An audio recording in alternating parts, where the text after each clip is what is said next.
기도하시겠습니다. 아버지 하나님, 주의 말씀과 성령 하나님을 의지하여서 오늘 주 앞에 나온 가난한 심령들 인도해 주시고, 주님 없이도 부유해진 자들이 있다면 그 마음을 비워주시고, 그 가난한 마음에 하나님의 은혜와 그 말씀을 채우셔서 하나님과 동행하는 부유한 자로 일으켜 주시옵소서.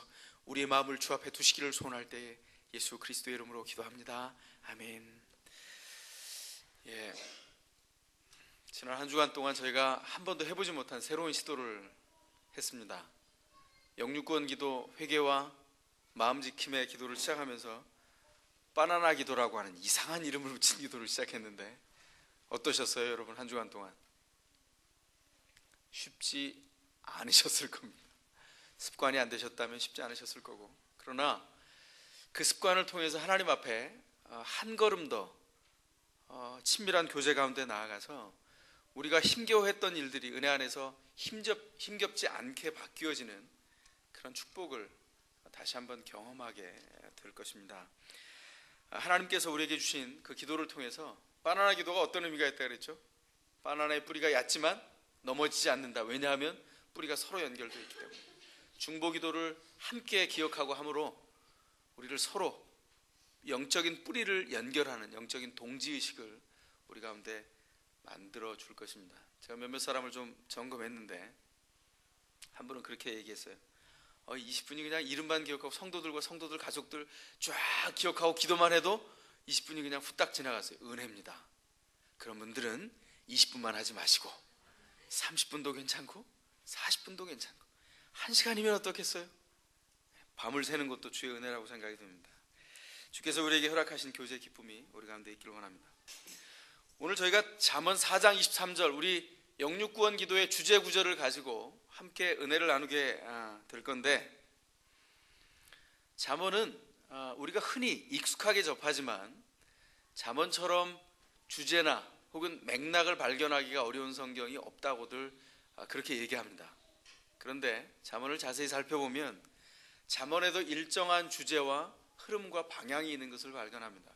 오늘은 제가 잠언 전체를 여러분에게 무슨 문맥과 흐름을 얘기하는 자리가 아니기 때문에 오늘 본문이 위치한 것을 알려드리기 위해서 제가 이 말씀을 드리는 겁니다. 그래서 잠언 1장에서 9장까지는 특별히 지혜자가 지혜에 대해서 이 땅에 사는 사람들이 어떻게 지혜자 그리고 지혜 하나님을 의지하고 살 것인가를 말씀하고 있습니다. 그래서 잠언에 나와 있는 것은 세상 사람들이 살아가기 위한 처세술을 그리스도인들이 살아가도록 만들어 놓은 그리스도인 버전 처세술이 아니고, 생명을 가지고 이 땅을 살아가는 그리스도인들에게 과연 하나님을 알고 하나님이 허락한 풍성함을 누리는 것이 무엇인가, 그걸 밝혀주고 있는 것을 우리가 발견하게 됩니다. 오늘 보면 4장 23절이 위치한 문맥은 4장 20절부터 27절까지의 문맥에 위치하고 있습니다. 내용은 지혜를 추구하라 라고 하는 권면입니다. 누구에게 하고 있습니까? 이름은 밝혀지지 않았지만 어떤 지혜자가 그 아들에게 하고 있습니다. 너희가 지혜 가운데 살아라. 그리고 그 설명을 몸의 각 부분을 통해서 비유하면서 연결하여 설명하고 있습니다. 지혜로운 교훈에 주의를 기울이는 귀, 20절에서 말씀하고 있습니다. 바른 길만 바라보는 눈, 21절과 25절에서 말씀하고 있습니다. 진실만을 말하는 입, 24절에 말씀하고 있습니다. 바른 길만을 행하려는 발, 26절과 27절에서 우리에게 권면하고 있습니다. 그래서 지금 이 말씀을 통해서 이 문맥 안에서 우리가 볼 수 있는 게 뭐냐면, 지혜의 삶은 우리의 전 인격, 전 생애와 관련이 있다는 것입니다. 그런데 그 한가운데 마음이 위치하고 있습니다. 그래서 지혜자가 마음을 지키라, 그렇게 말하고 있어요. 지금 어떻게 말하고 있다고요? 이 문맥을 통해서 보면 귀, 그죠? 그 다음에 눈, 입, 발 이렇게 설명하는데 신체의 각 부분의 전체를 설명하고 있는데 그 한가운데 마음이 위치하고 있다고 말하고 있다는 거예요. 다시 말해서 마음이 사령부가 되어서 이 몸의 각 부분들을 관장하고 있다는 것입니다. 그래서 오늘 본문 안에서 마음을 지키는 것, 그것이 신체의 각 부분 전체, 너의 전 인격과 전 생애를 지켜가는 것이다. 그렇게 도전하고 있다는 것입니다. 그렇다면 우리가 생각할 것이 있습니다. 마음은 왜 지켜야 되나? 왜요? 오늘 본문을 통해서 보면 신체를 잘 지키는 것이 아니라 더 근본적인 이유가 생명의 근원이 여기서 나기 때문입니다. 자, 이쯤에서 여러분 일주일이나 됐는데 일주일 동안 영육권 기도할 때 맨 처음 시작을 어떻게 한다고요? 잠언 4장 23절 가족들이 함께 읽자 시작 그리고 읽고 시작했죠. 그럼 4장 23절을 외워야지, 그죠? 그럼 이쯤에서 외우고 그럼 지나갈까요? 아쉽잖아. 이미 와 있는 거를. 자, 잠언 4장 23절 시작. 무릇 지킬 만한 것보다 더욱 내 마음을 지키라. 생명의 근원이 이에서 남이니라. 아멘. 암송하세요. 이거 짧잖아. 이거 짧잖아요, 그죠? 제가 젊은 시절부터 제가 마음을 지키게 했던 구절이 두 구절이 있어요. 시편 119편에 있는 말씀과 바로 잠언 4장 23절의 말씀입니다. 제 인생의 젊음의 시절을 그리스도 안에서 지키게 했던 구절이에요. 우리가 40일 동안에 하나님 앞에 기도하면서 하나님의 사람들이 도대체 어떤 것을 통해서 영혼을 채우고 인생의 전 인격을 주님 앞에 드리면서 살게 되는가, 그걸 확인하면서 따라갈 수 있었으면 좋겠습니다. 생명의 근원이 마음에서 나기 때문에 지켜야 된다. 오늘 본문이 우리에게 그렇게 말하고 있어요. 마음이 어떤 장소입니까? 마음은 하나님께서 좌소를 삼으시고 하나님께서 내주하시는 곳이에요. 하나님께서 우리와 동행하시도록 내주하시는 곳, 그곳이 마음입니다.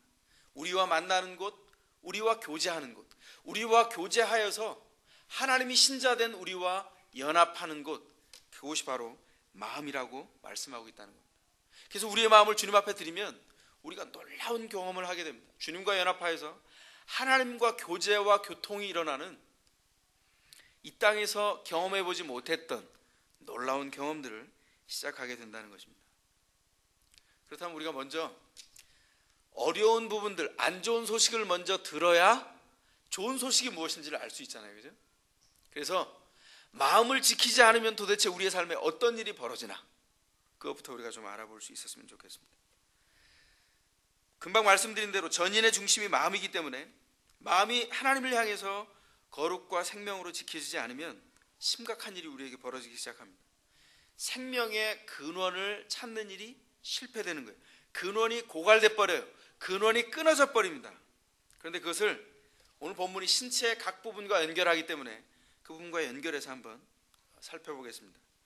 마음을 지키지 않으면 몸의 각 부분들이 질서 없이 다 제각각으로 날뛰기 시작합니다.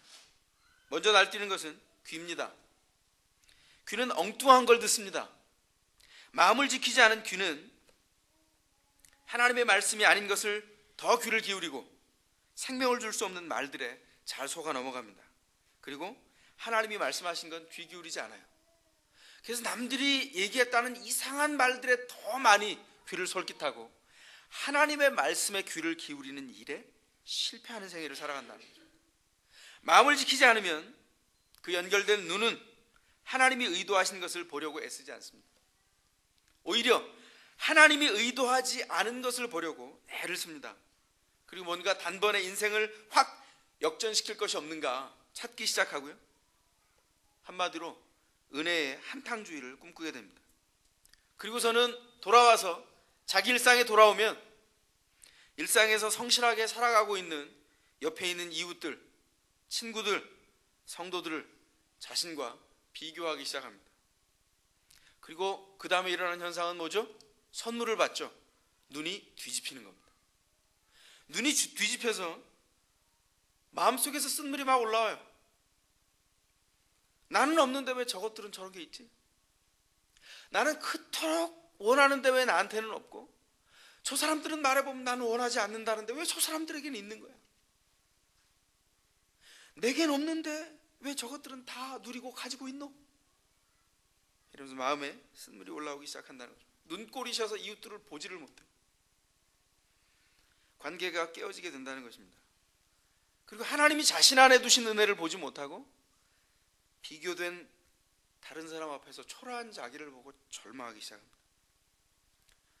마음을 지키지 못한 그 사람에게 연결된 입은 눈이 입수한 무질서하고 무절제한 그 정보들을 마음을 통해서 해석하는 과정을 거치지 않습니다. 왜냐하면 마음이라고 하는 중앙사령부가 다 깨져서 없어져 버렸기 때문에 무질서하게 입수한, 눈이 입수한 정보들을 해석하지 않고 분별 없이, 통제 없이 마구마구 받아들입니다. 그리고 그것을 다 입으로 담아서 말하기 시작합니다. 할 말과 못할 말에 구분이 없어요. 그리고 늘 그 말의 밑에 깔려있는 늘 있는 주제음은 뭐냐면 하나님은 불공평하시다는 것입니다. 하나님은 공평하지 않아. It's unfair. 하나님은 공평하지 않아. 하나님은 왜 나한테만 이렇게 하시는 거야? 그리고는 이웃들을 원망하기 시작합니다. 자신을 학대하고 저주하기 시작합니다. 마음을 잃어버린 채 스스로 토해내는 말은 말이 아니라 폭탄과 같습니다. 다른 사람을 찌르고 죽이고 자기도 죽습니다. 그리고 절제되지 않은 분별이 없는 이성과 마치 동물원에서 갓 뛰쳐나와서 통제 없이 이리저리 마구마구 뛰어다니는 짐승처럼, 사자나 표범처럼 마구 날뛰게 된 감정이 함께 놀아나기 시작합니다. 그리고 이미 통제 수위를 넘어버린 홍수에 무너진 뚝처럼 마비 상태인 의지가 한꺼번에 입을 통해서 구분되거나 통제되지 않고 망가진 이성과 감정과 의지가 한꺼번에 섞여서 나온다는 거예요. 폭탄과 같습니다. 상상컨대 아수라장이죠. 여기는 어른도 없고 가족도 없습니다.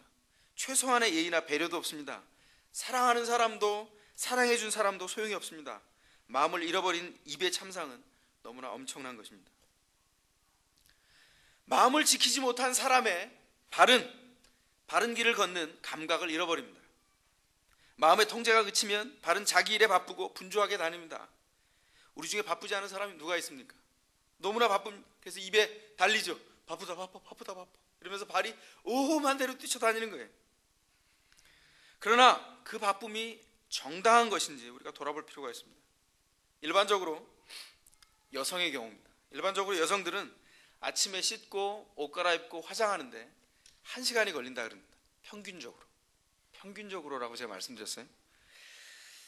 그래서 1시간 정도를 1년을 통해서 계산하면 365시간이 걸리고 하루에 8시간 근무하는 직장 생활로 계산을 하면 45일 이상 해야 되는 작업량입니다. 그러나 어떤 여성도 자기가 아침에 단장하고 화장하는 이 시간을 정말 무거운 노동이다 이렇게 생각하는 사람을 본 적이 없습니다. 하루를 살기 위해서 그 하루 동안 만날 사람들에게 단정한 모습을 보여주기 위해서 자기를 꾸미는 시간을 가지는 건 당연한 일로 알고 있기 때문입니다. 그러면 한 사람의 신자가 하나님 앞에서 하루를 단정하게 맞이하고 하루를 승리하며 살기 위해서 자신의 영혼을 단장하는데 어느 정도 시간이 필요하겠습니까? 사람마다 대답이 다를 것입니다. 그러나 한 가지 분명한 건 상당히 많은 시간이 소요될 거라는 사실입니다. 그런데 문제는 시간이 얼마나 필요한가 하는 게 아닙니다. 시간과 노력을 투자해서 영혼의 재충전을 위해서 헌신해야 함에도 불구하고 많은 신자들이 영혼을 단장하고 하루를 살 준비를 소홀히 하고 있다는 것이 정작 문제라는 겁니다. 그럴 수밖에 없는 게 대부분의 사람들이 일의 노예가 되어서 바쁘게 살아갑니다. 아침부터 밤까지 허덕거리면서 삶을 삽니다. 무슨 인생의 보람이나 목표나 의미 이런 것들은 생각할 시간조차 없어요. 바쁘다. 아침부터 너무나 바빠서 빨리빨리 일들을 처리해 갑니다. 그래서 그리스도께서 우리에게 주신 삶을 깊이 생각하면서 위로를 받고 격려받고 지혜의 힘을 얻는다든지 자기의 영혼을 돌아본다든지 하는 그런 일들은 전혀 할 수 없는 그런 상태로 살아가게 된다는 것입니다. 이런 사람들은 어떻게 삽니까? 시간 되면 일어납니다. 세수하고 밥 먹고 혹은 때로는 밥을 거르기도 하고 도넛과 커피로 아침을 때우고 일터로 나갑니다. 그리고 하루 종일 일하고 다시 시간이 되면 집으로 돌아와서 밥 먹고 잠옷바람으로 누워서 TV를 보다가 지쳐 잠이 듭니다. 그리고 다음 날도 똑같은 일이 반복되고 또 다음 날도 이전의 삶과 다르지 않습니다. 이건 우리 대부분의 사람들이 가진 삶의 패턴인데 정신 차리고 들으세요. 이런 삶은 거의 동물 수준의 삶이라는 것입니다. 구원받은 신자가 이렇게 살다가 죽는 건 아주 큰 죄악입니다. 이건 우리가 받은 엄청난 구원을 그냥 쓰레기통에 집어 던지는 것과 방불한 삶을 사는 것입니다. 여러분, 이 말을 들으면서 어쩌면 여러분 마음에 이런 변명이 떠오를지도 모르겠습니다. 아니, 목사님 지금 무슨 소리를 하는 거예요? 아니, 제가 영혼을 돌아보는 일이 싫어서 그렇게 안 사는 겁니까? 너무 바쁘고 힘들어서 그렇게 못 사는 거 아닙니까? 그걸 이해해 주셔야지 왜 그렇게 이해를 못 하세요? 이럴지도 모르겠어요. 다시 말해서 자기 영혼이 어떤 도전이 있고 하나님께서 그 영혼으로 하여금 하루를 살아갈 수 있는 도전과 은혜와 충전을 통해서 그를 온전히 세워서 은혜 생활을 위해서 헌신할 만한 육체와 마음의 여력이 자신에게 아주 없다고 생각하는 것입니다. 그런데 이런 생각은 두 가지 면에서 잘못된 생각입니다. 첫째는 이건 더 이상 하나님께 나아갈 의지가 없다는 불순종의 표현입니다. 그리고 두 번째는 이건 사실상 하나님 없이 사는 삶의 선택이기 때문입니다. 이런 변명이 그럴싸하게 들린다면 정직하게 스스로를 돌아보시기 바랍니다. 영혼을 위해서 하나님 앞에 재충전을 받으면서 살아가고자 하는 영적인 갈망을 충족시켜줄 힘이 없는 건 자신이 육체의 욕구를 채우는 일에 온 힘이 빼앗겼기 때문이 아닌가 스스로를 돌아봐야 할 것입니다. 지금까지의 인생을 곰곰이 한번 반추해 보십시오. 그러면 우리는 뜻밖의 결론에 도달하게 됩니다. 그건 기도 생활을 열심히 하면서 끊임없이 영적인 도전 속에서 딱딱하고 강팍한 자기를 깨트렸던 그런 때는 언제였던가? 그건 결코 할 일이 없던 때가 한가한 때가 아니었다는 사실입니다. 할 일이 너무 많아서 자신의 영혼을 제대로 돌볼 수 없고 나아가서 다른 사람에게 나아가는 일을 할 수 없다는 건 핑계에 지나지 않습니다. 마음의 통제가 그친 발은 분주하기만 할 뿐 바쁘다고 말하면서 여기저기 여러 군데를 산만하게 다니기만 할 뿐 정작 중요한 자기가 가야 할 길은 잃어버리고 영혼의 미화로 살아가게 된다는 것입니다. 아주 험하죠? 아주 끔찍하죠? 자, 이젠 돌아와 봅시다. 그렇다면 생명의 근원을 지켜낸 마음이 만들어내는 것은 도대체 어떤 것입니까? 마음은 전 인격을 하나님께 헌신케 하는 인생의 중심입니다.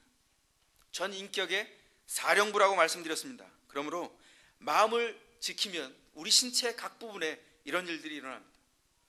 마음을 지킨 사람의 귀는 기독교가 어떤 종교인지를 확인시켜줍니다.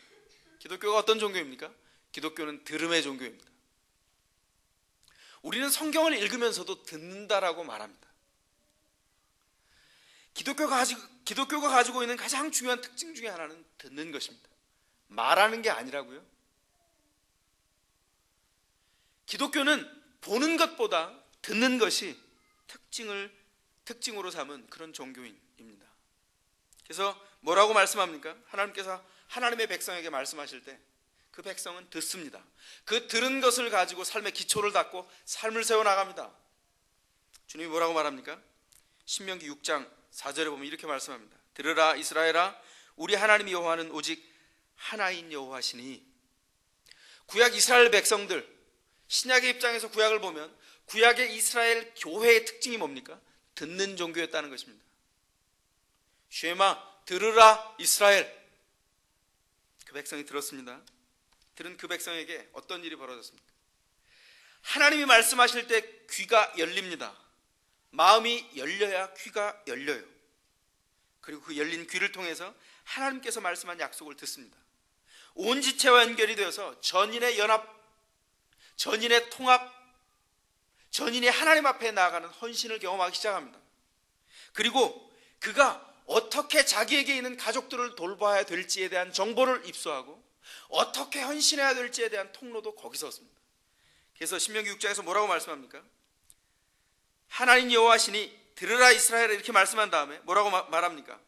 너는 이 말씀을, 내가 너희에게 명하는 이 말씀을 내 마음에 새기고, 그렇게 말씀합니다. 마음에 새겼습니다. 그리고 그 귀는 계속 듣습니다. 너희 자녀에게 이 말씀을 전하라. 그 바로 뒤에 나와 있는 말씀이 뭡니까? 내 자녀에게 부지런히 가르치며 집에 앉았을 때든지 길에 행할 때든지 누웠을 때든지 일어났을 때든지 이 말씀을 전하라. 그러면 아이들이 어떻게 하죠? 귀를 열고 듣습니다. 기독교는 들음의 종교예요. 하나님이 우리에게 말씀하신 것을 우리의 마음이 지켜 깨달으면 우리에게 변화가 일어나요. 어떻게 하죠? 그 일을 통해서 자녀를 가르칩니다.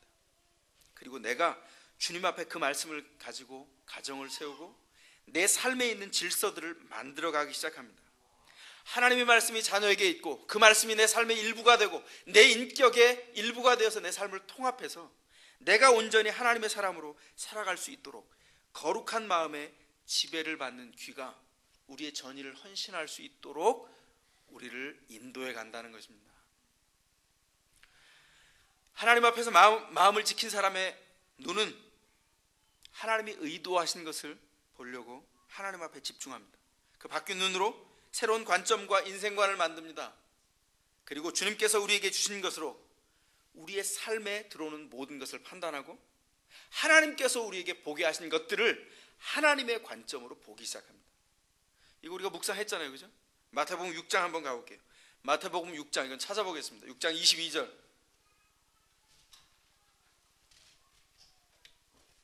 마태복음 6장 22절입니다. 함께 읽습니다. 시작.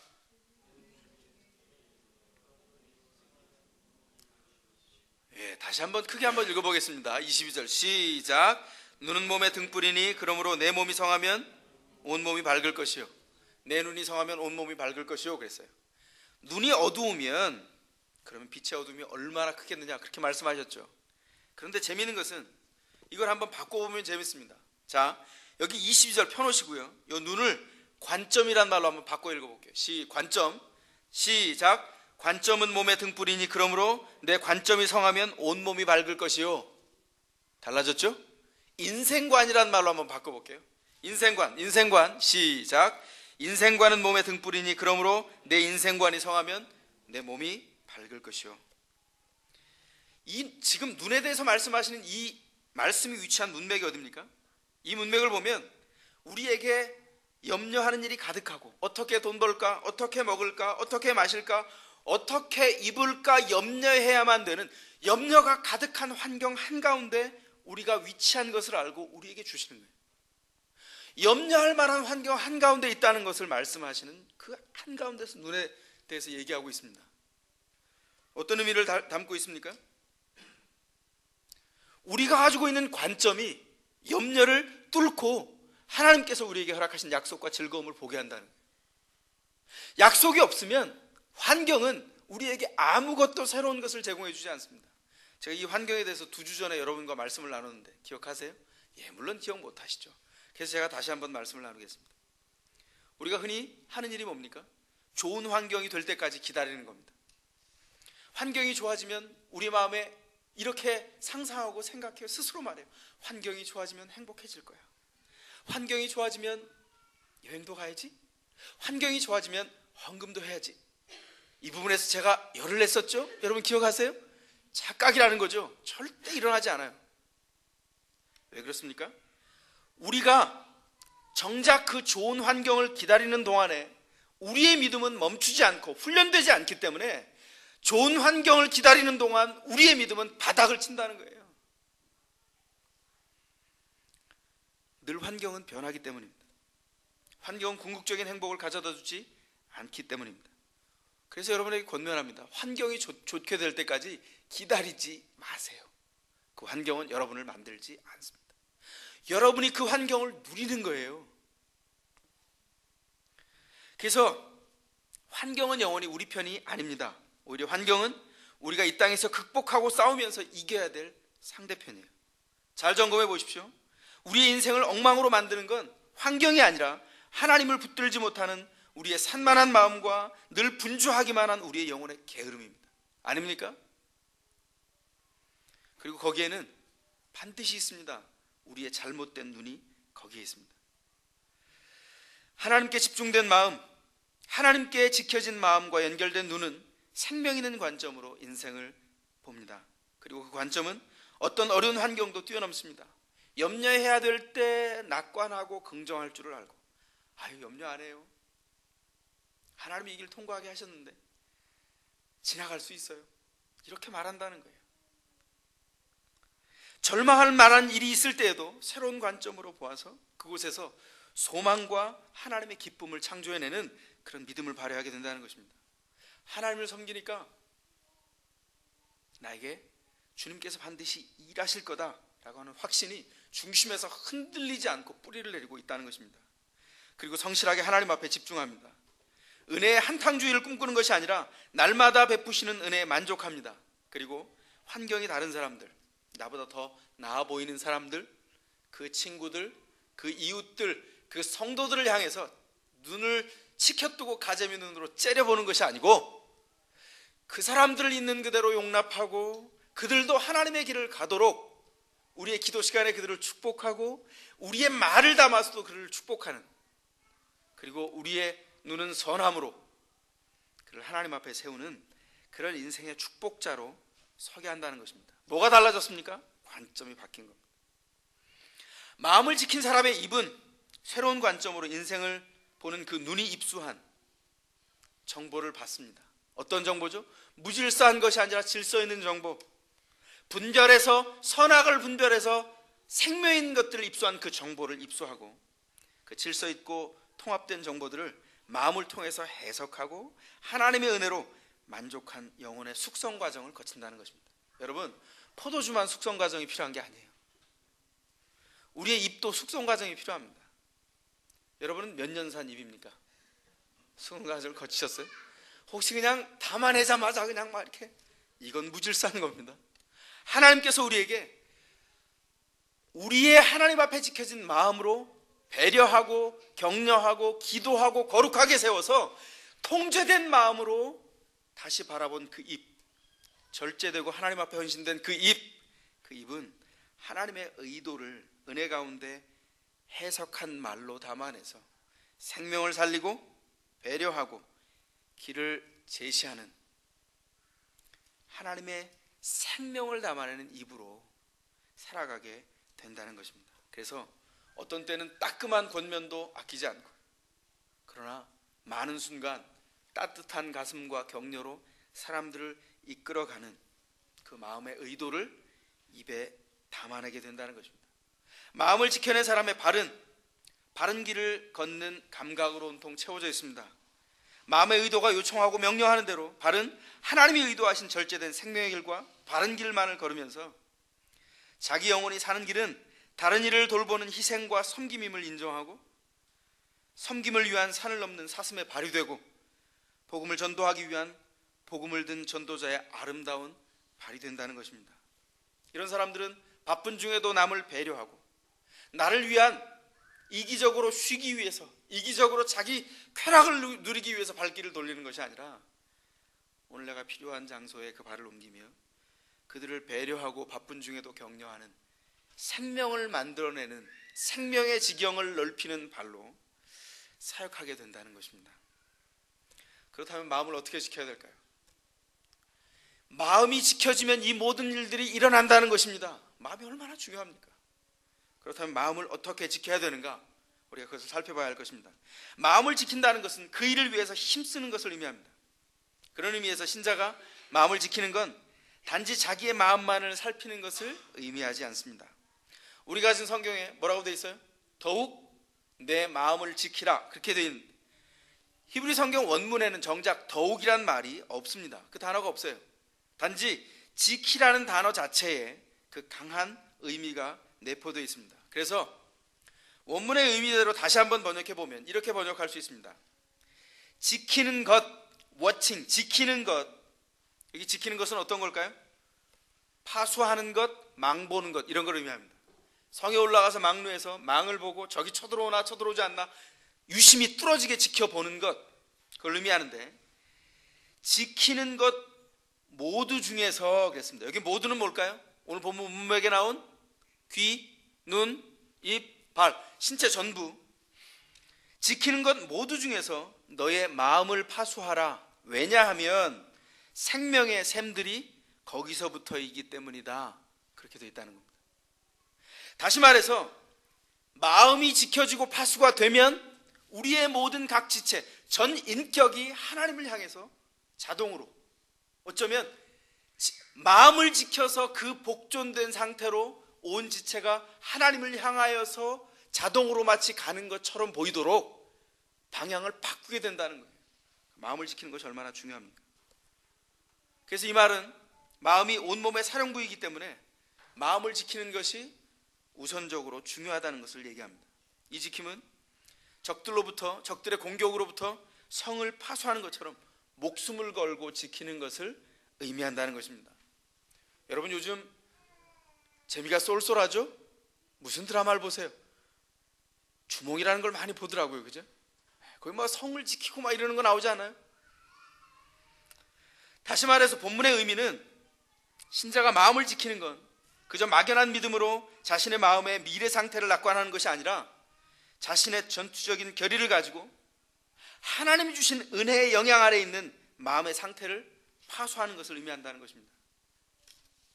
그래서 악한 생각에 도전받는 자신의 마음을 부주의하게 판단하거나 경솔하게 다루거나 혹은 진지하게 살펴보지 않고 게으름을 가지고 취급하면서 마음속에 말하기를 모든 게 잘 되겠지 뭐, 하나님이 내 마음을 지켜주실 거야, 나는 그렇게 되리라고 믿어, 내가 하나님을 믿는 걸 기뻐하시니까 믿음대로 될 거야, 이렇게 말하는 게 아니라고요. 우리가 흔히들 그러잖아요. 우리 타파하자고 지금 영육권 기도와 바나나 기도 하는 거 아닙니까? 무슨 기도 타파하자고? 기도 아닌데 기도처럼 포장된 거, 투신 기도 그랬죠? 침대에 투신해서 아멘, 주님께서 제 마음 아시죠? 침대에 떨어져서 바로 입신해서 누워서는 주님 제 마음 아시니 아멘, 그리고 바로 그냥 잠들어 버리는 이런 말도 안 되는 기도, 믿지 않는 자와 방불한 삶을 끊어내기 위해서 이 일을 한다고요.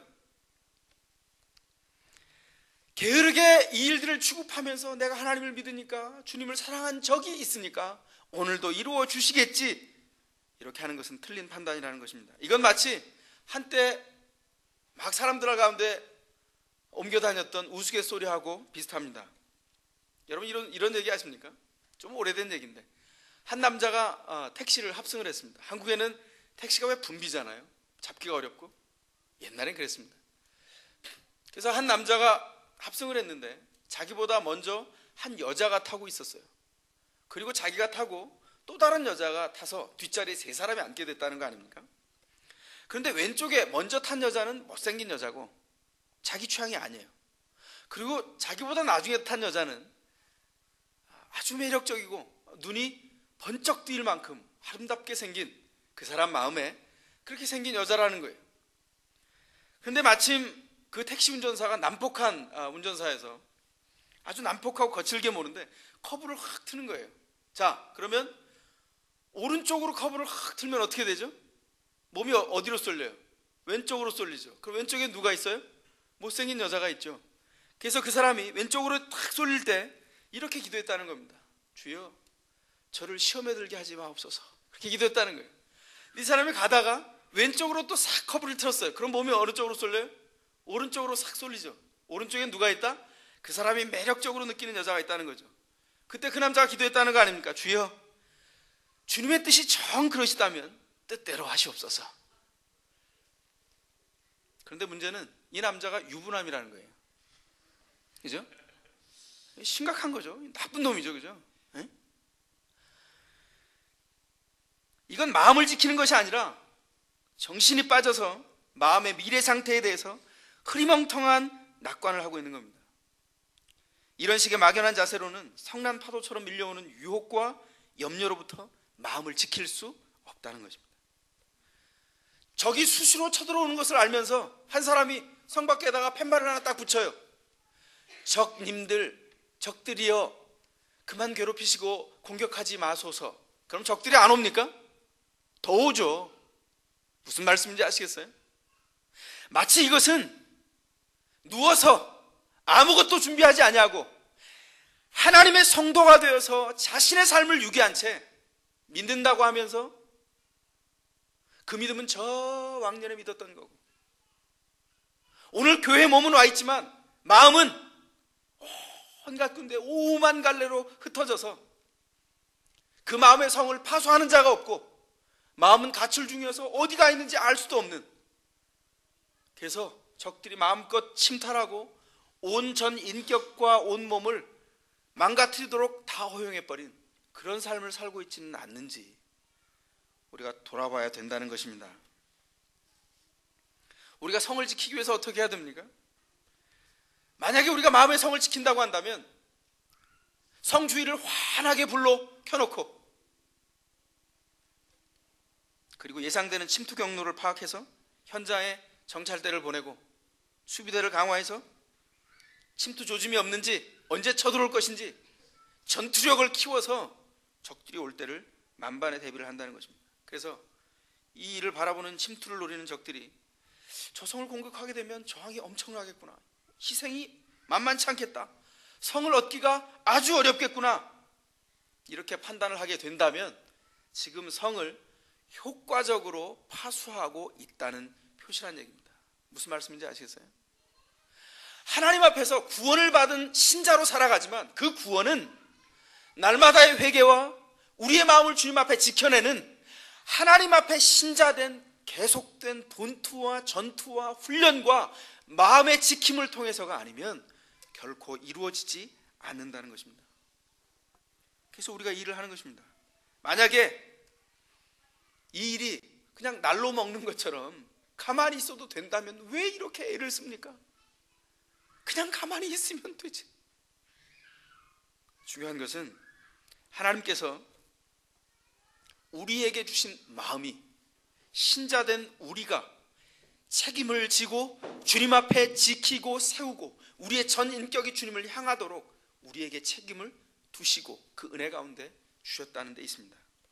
하나님께서는 우리 마음을 이렇게 지키면서 살아가기를 원하십니다. 우리가 매일매일의 일상 속에서 거룩한 지식의 등불을 켜서 우리의 성 밖을 환하게 밝히고, 스쳐가는 악한 생각들을 밝혀서 악한 생각들이 지나가기만 해도 잔멸하고 죽이고 내 마음에 침투하지 못하도록 만들고, 마음에 뿌리를 내리려는 악한 가라지 같은 생각들을 색출해서 마음을 관리하는 이 일이 어떻게 쉽게 공고로 날로 이루어지겠습니까?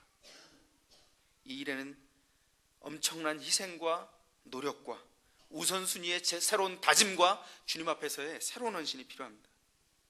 그래서 신자가 마음을 지키며 살기 위해서 부지런함과 헌신이 필요하다는 겁니다. 영육구원 기도와 바나나 기도를 그래서 주님 앞에서 여러분에게 도전하는 겁니다. 참된 성화의 삶을 살고자 하는 신자들에게 가장 커다란 대적이 있어요. 그건 뭐냐면 게으름입니다. 누워있고 자빠지고 더 이상 생각지 않고 원하는 대로 땡기면 먹고 피곤하면 눕고, 이게 동물이죠, 그죠? 신자된 우리가 이렇게 살고 있다면 하나님 앞에 수치를 느끼고 하나님 앞에 부끄러워해야 한다는 것입니다. 다시 허리를 세웁시다. 오뚜기처럼 다시 일어납시다. 그리고 재기전을 준비하세요. 정신 차리세요, 제발. 눈을 똑바로 뜨고 우리의 삶의 현장에 하나님이 두신 기회가 무엇인지, 은혜가 무엇인지 볼 수 있기를 바랍니다. 그래서 이렇게 고백하며 살아야 할 것입니다. 내가 이미 얻었다 함도 아니요 온전히 이루었다 함도 아니라 오직 내가 그리스도 예수께 잡힌 바 된 그것을 잡으려고 쫓아가노라. 여기에는 목사도 예외가 아닙니다. 지식이 아무리 말아도 소용이 없어요. 그 중심에서부터 하나님을 향한 헌신이 없다면 우리가 가진 모든 지식이 바울이 고백했던 것처럼 다 배설물처럼 분뇨처럼 쓰레기처럼 아무 효과가 없는 것으로 버려지고 말 것입니다. 하나님 앞에서 정신을 차립시다. 어제의 승리가 오늘의 승리를 자동으로 보장해 주지 않습니다. 왕년의 신앙이 오늘의 신앙 고백을 계속 이어주지 않는다는 것입니다. 그리고 오늘의 승리가 내일의 승리에 대한 자동적인 보장도 아닙니다. 날마다 완성을 향해 가면서 우리의 미완성의 못남과 부족함과 연약함과 아픔을 감내하면서 겸손하게 의지하며 하루하루를 살아가야 할 것입니다. 그래서 오늘 여러분에게 도전한 일들이 이 한 주간 동안에 여러분에게, 앞으로 40일 동안 여러분에게 삶의 인격과 습관이 되어서 하나님 앞에 우리의 마음이 지켜지고 우리의 온몸이 주를 향하여 헌신하는 그런 축복이 나타나기를 원합니다. 그 통로를 확보할 수 있기를 원합니다. 여러분, 마지막으로 한 주간을 잘 지내기 위해서 잠언 4장 23절을 한번 같이 암송해 봅시다. 저를 보시고 눈을 똑바로 보시고 입을 놀려보세요. 아직 암송 못했어도 괜찮아. 놀리면서 지금부터 암송 시작하는 거예요. 잠언 4장 23절 시작. 무릇 지킬 만한 것보다 더욱 내 마음을 지키라. 생명의 근원이 이에서 남이니라. 아멘. 기도하시겠습니다. 이 시간 기도할 때 하나님께서 우리의 마음을 주님 앞에 두시사 마음을 이 싸움 가운데 견고하게 지켜서 신자의 삶을 넉넉하게 살아내는 축복이 있도록 해달라고 주 앞에 기도하십시다. 기도하겠습니다.